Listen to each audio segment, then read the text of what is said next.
না না এইসব জিডি টিডি করবো না, আমাকে মারিয়ে ফেললো, হত্যা মামলা করবো এটা মনে করি, আমি জিডি টিডি কিছুই করবো। দেশে বিদেশে থেকে বেশ কয়েকদিন যাবৎ প্রথম বলছে ফজলুর রহমানকে মব জাস্টিস করো, তার উপরে মব জাস্টিস এখন প্রযোজ্য। আর ফ্রান্স থেকে দুইজন সাংবাদিক বলছে তাকে হত্যা করাই দরকার। আর কালকে সর্বশেষ পরশু রাত্রে দেখলাম, আমি নামটা আমার, সেও জামাতের একজন ইউটিউবার, সে আমাকে বলছে যে ফজলু পাগলাকে জবাই করেই হত্যা করতে হবে। এই যে অবস্থাটা, এই অবস্থাটা জানানোর জন্য আমি আপনাদের কাছে আসছি, এবং তার রেজাল্ট আমি দেখতেছি আমার বাড়ির সামনে। 7 থেকে 8 জন বা 9 জন ছেলে মেয়ে, এরা কারা কোন দলের আমি চিনি না। এই যে অবস্থা, এই অবস্থাতে আমি তো দেশের একজন নাগরিক, আমার তো বাঁচার অধিকার আছে।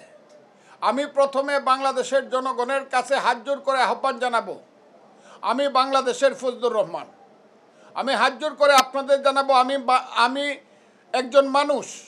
আমি হাত জোর করে আপনাদের কাছে, জনগণের কাছে বলতে চাই, আমি একজন মুক্তিযোদ্ধা। আমার বাঁচার অধিকার এই দেশে আছে, এটা আমি মনে করি, এটা আপনারা মনে করেন কিনা।